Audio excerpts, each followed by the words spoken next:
السلام عليكم ورحمة الله وبركاته إن الحمد لله والصلاة والسلام على سيد الأنبياء وعلى آله وصحبه أجمعين أما بعد فأعوذ بالله من الشيطان الرجيم بسم الله الرحمن الرحيم Inshallah ar-Rahman, in today's lesson we will study ruku number 11 of Surah Albaqarah, ayat 87 to 96. Let's begin its reading. أعوذ بالله من الشيطان الرجيم بسم الله الرحمن الرحيم ولقد آتينا موسى الكتاب وقفينا من بعده بالرسل وآتينا عيسى ابن مريم البينات وأيدناه بروح القدس أفكلما جاءكم رسول بما لا تهوى أنفسكم استكبرتم ففريقا كذبتم وفريقا تقتلون. And we did certainly give Moses the Torah and followed up after him with messengers. He gave Jesus, the son of Mary, clear proofs and supported him with the pure spirit. But is it not that every time a messenger came to you, O children of Israel, with what your souls didn't desire, you were arrogant?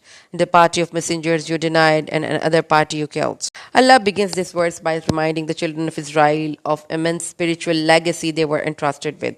He gave Musa the Torah, a complete divine law, and continued to send prophets after him, guiding them generations after generations. This was not a random favor, it was a sacred trust, a covenant of leadership and submission. Then came Isa ibn Maryam, Jesus, son of Mary, with clear miracles, healing the blind, reviving the dead, and speaking wisdom from infancy. He was supported by Ruhul Qudus, interpreted by scholars like Ibn Kathir as Angel Jibrail, a sign of divine endorsement and purity. But despite this divine generosity, a deep psychological pattern emerged. Every time a messenger came to you with something your souls didn't desire, you grew arrogant. Israelites didn't reject prophets because they lacked evidence. They rejected them because the message challenged their egos, threatened their power, and exposed their hypocrisy. This is the inner arrogance that says, I will only accept truth if it flatters me. I will only follow guidance if it aligns with my desires. Such arrogance leads to two outcomes: denial of truth, فَفَرِيقًا كَذَّبْتُمْ, and violence against truth bearers, وَفَرِيقًا تَقْتُلُونَ. This wasn't metaphorical. Prophets like Zachariah and Yahya were actually murdered. Even today, when someone speaks uncomfortable truths about injustice, corruption, or spiritual decay, many react not with humility. They become defensive. They mock those people, and even they are aggressive. Ayah number 88. وَقَالُوا قُلُوبُنَا غُلْفٌ بَلْ لَعَنَهُمُ اللَّهُ بِكُفْرِهِمْ فَقَلِيلًا مَا يُؤْمِنُونَ. And they said, our hearts are wrapped. But in fact, Allah has cursed them for their disbelief. So little is it that they believe. When the Prophet Muhammad ﷺ came with the final revelation, many among the children of Israel responded with the claim, our hearts are wrapped. This statement, as explained by Ibn Abbas, was either a boost of intellectual pride, suggesting that their hearts already contained all necessary information and knowledge, or a confession of spiritual incapacity, implying that their hearts were sealed and unable to absorb further truth. Ibn Kathir notes that the word ghulf can mean covered, sealed, or stamped, indicating a deliberate closure of the heart to divine guidance. Some early scholars interpreted it as arrogance, others as spiritual blindness. And Maududi adds that this was a psychological excuse, a way to avoid the discomfort of change and the challenge of submission. It was a defense mechanism, not a genuine barrier. They were not seeking truth, they were protecting their egos. Allah immediately refutes their claim. Rather, Allah has cursed them for their disbelief. This is a divine diagnosis, not of ignorance, but of arrogant ignorance. Their hearts were not full, they were sealed. The curse was not arbitrary, it was a natural consequence of their persistent rejection of truth, despite clear signs and repeated invitations. The ayah ends with a reality. So little is it that they believe. Their faith was not absent, but it was minimal, superficial, and insincere. This ayah exposes a timeless spiritual disease, the illusion of completeness, when individuals or communities believe that they already possess all truth, they become closed to revelation, resist to reform, and hostile to correction. They no longer seek guidance, they defend their pride. This is not just a historical account, it is a mirror for every soul that has ever said, I'm fine the way I am, or I already know religion. It warns us that spiritual arrogance is more dangerous than ignorance itself. To wrap one's heart is to choose pride over humility, tradition over reflection, and comfort over submission, and in doing so, one risks divine rejection. Not because the truth was unclear, but because the heart refused to open. Ayah number 89. وَلَمَّا جَاءَهُمْ كِتَابٌ مِّنْ عِندِ اللَّهِ مُصَدِّقٌ لِمَا مَعَهُمْ وَكَانُوا مِن قَبْلُ يَسْتَفْتِحُونَ عَلَى الَّذِينَ كَفَرُوا وَلَمَّا جَاءَهُم مَّا عَرَفُوا كَفَرُوا بِهِ وَلَعْنَةُ اللَّهِ عَلَى الْكَافِرِينَ. And when there came to them a book from Allah confirming that which was with them, although before they used to pray for victory against those who disbelieved. Then, when there came to them that which they recognized, they disbelieved in it. So the curse of Allah will be upon the disbelievers. This ayah reveals a painful irony in the spiritual history of these Bani Israels. For generations, they awaited the coming of the final prophet. They knew his signs from their scriptures.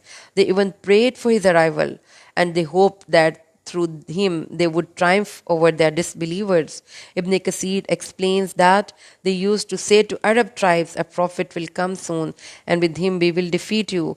They invoked Allah for his arrival, not out of love for truth, but out of the hope of political and tribal dominance.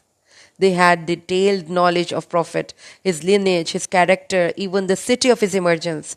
Yet, when he came and when the Quran was revealed, confirming the Torah and Gospel they already possessed, they rejected. Why? Because he was not from among them. Because he was an Arab, not Israelite.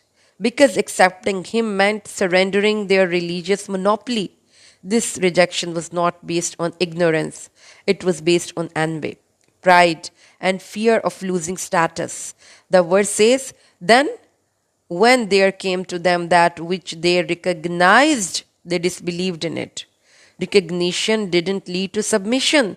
It led to denial. And so Allah declares, the curse of Allah is upon the disbelievers. This is not just a historical moment. It is a psychological pattern.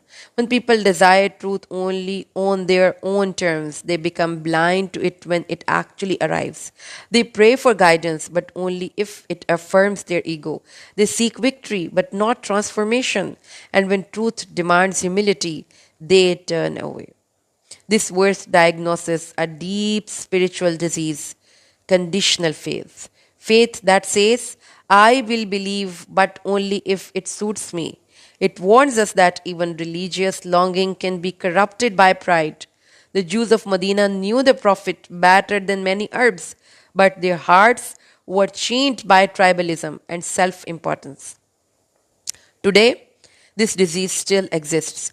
People may study religion, quote scripture, pray for revival, but when truth comes in a form they don't expect or from a person they didn't choose, they reject it. They recognize it, but they resent it, and so the curse of Allah falls not on those who didn't know, but on those who knew but still turned away. Ayah number 90.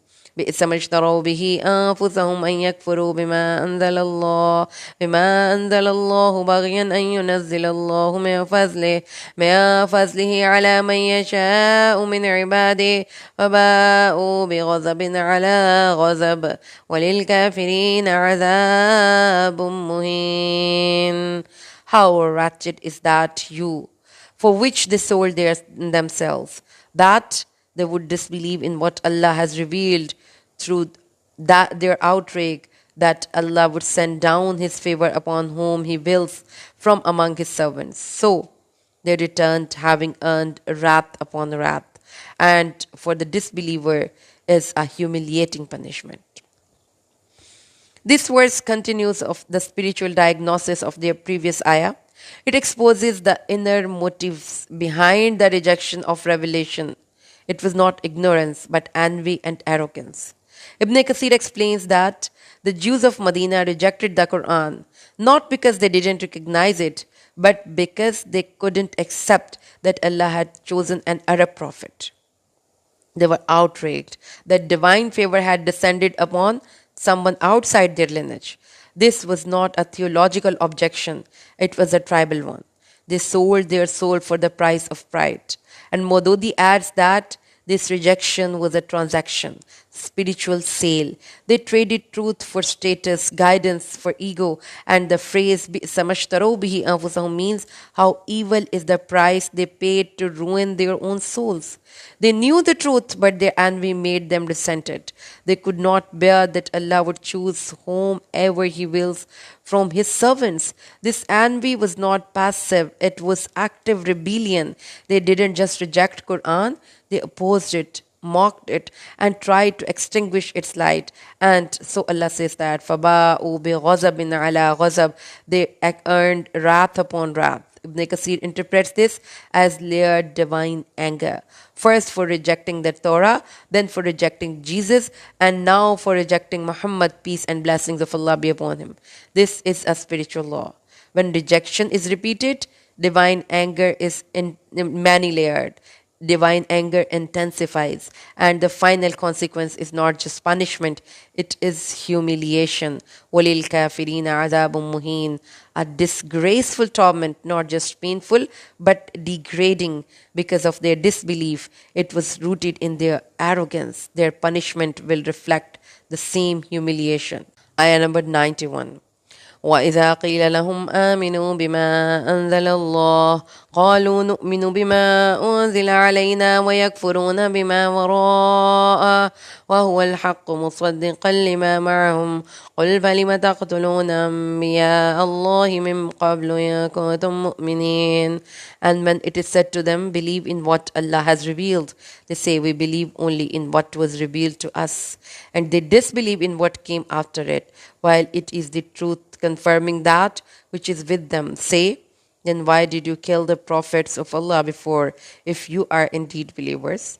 When the Prophet Muhammad invited the Jews of Medina to believe in the Quran, their response was evasive and self-righteous.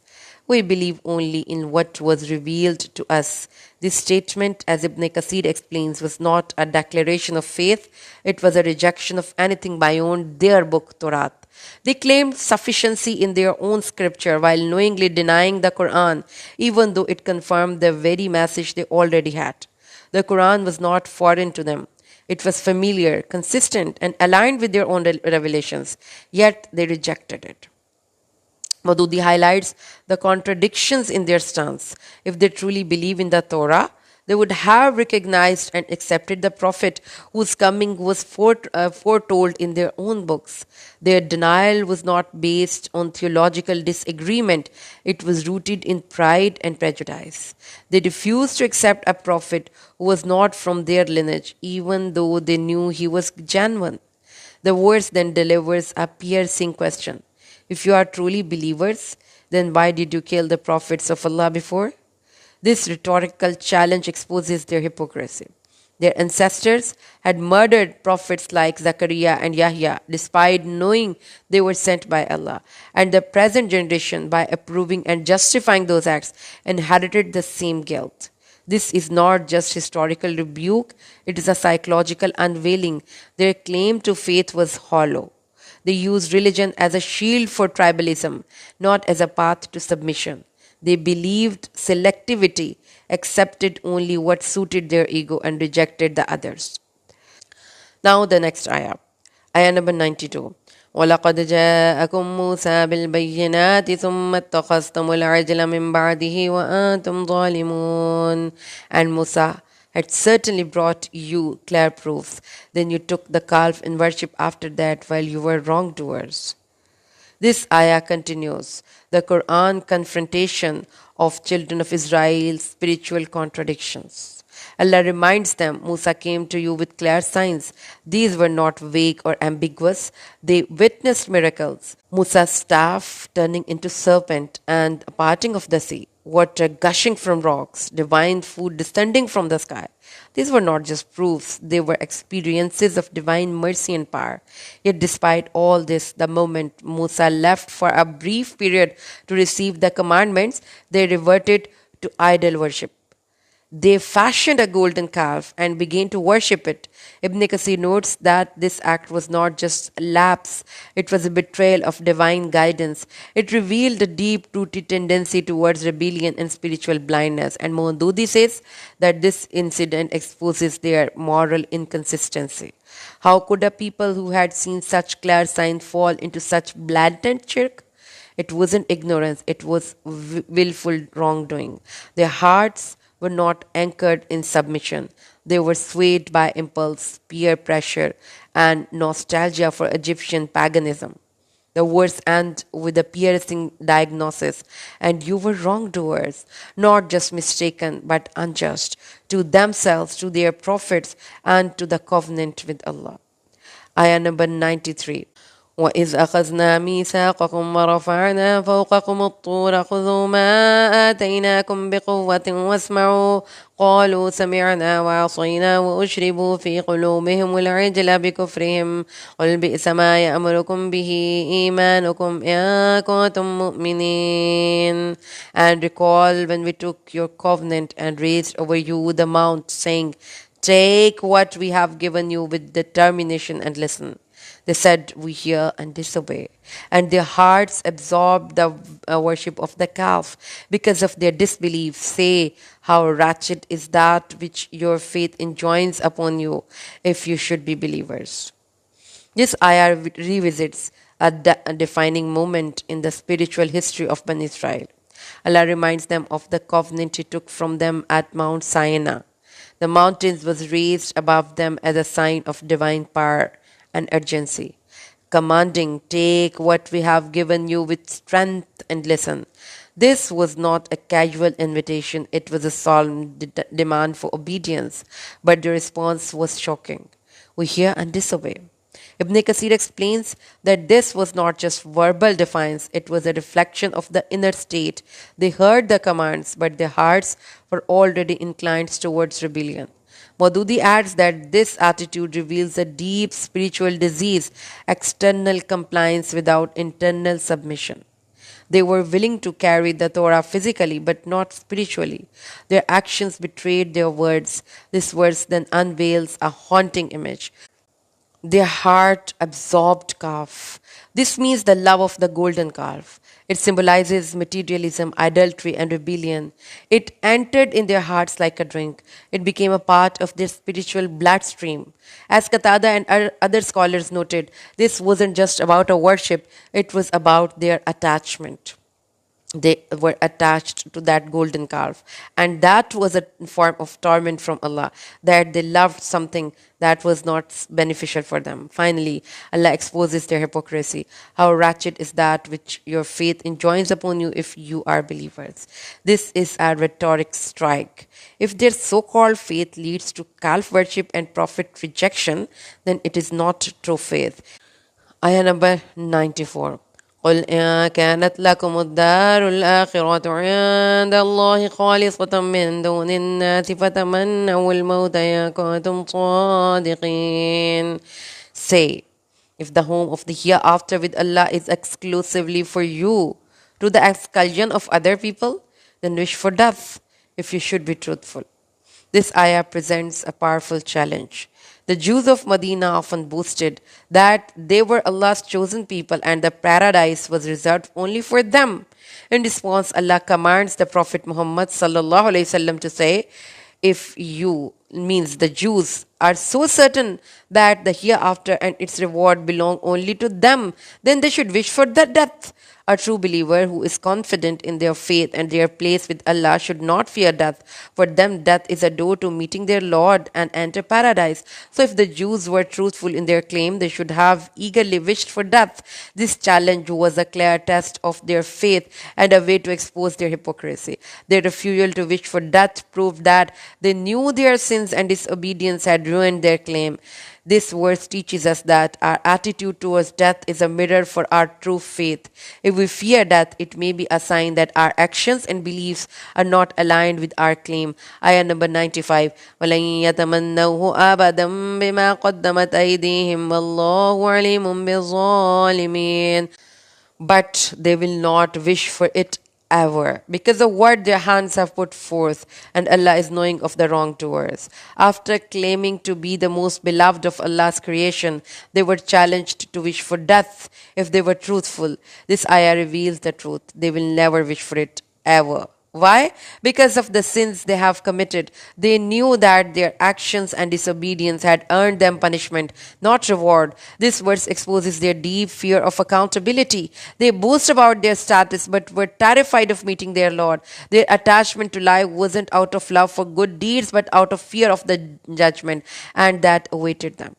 Allah concludes with a clear statement, and Allah is knowing of the wrongdoers. This is a powerful reminder that Allah knows what is in their hearts and sees all their deeds, even the hidden ones. No amount of boasting or false claims can hide their true state from Allah Almighty. Ayah number 96, the last ayah of this ruku.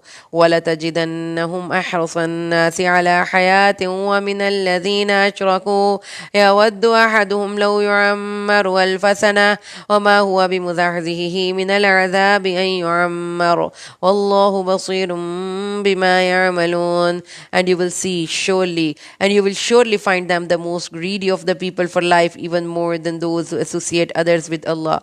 One of them wishes that he could be granted life 1,000 years, but it would not remove him in the last from coming punishment, that he should be granted life, and Allah is saying of what they do. This ayah continues to expose the true state of their heart. Allah declares that they are the most greedy of all people for life, even more than those who don't believe in the hereafter. Their desire to live isn't for a good purpose, it is out of fear of punishment of that awaits them after death.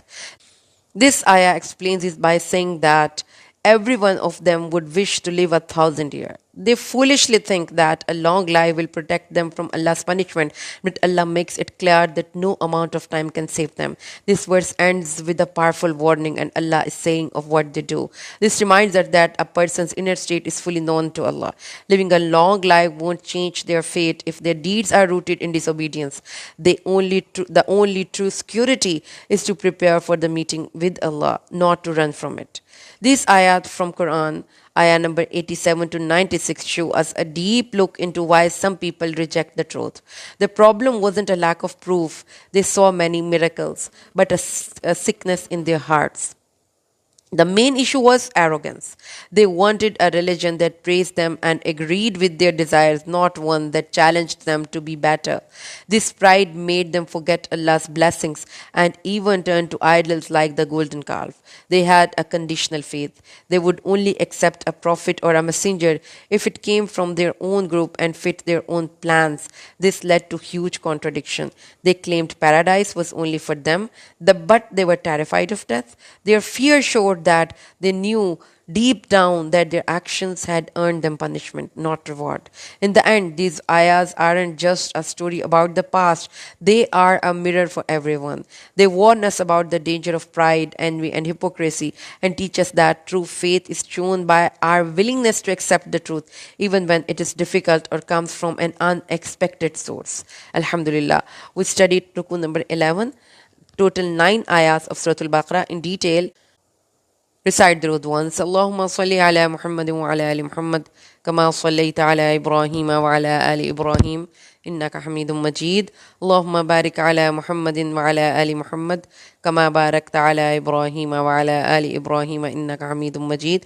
Subhana rabbika rabbil izzati amma yasifun wa salamun ala al-mursaleen walhamdulillahi rabbil alamin.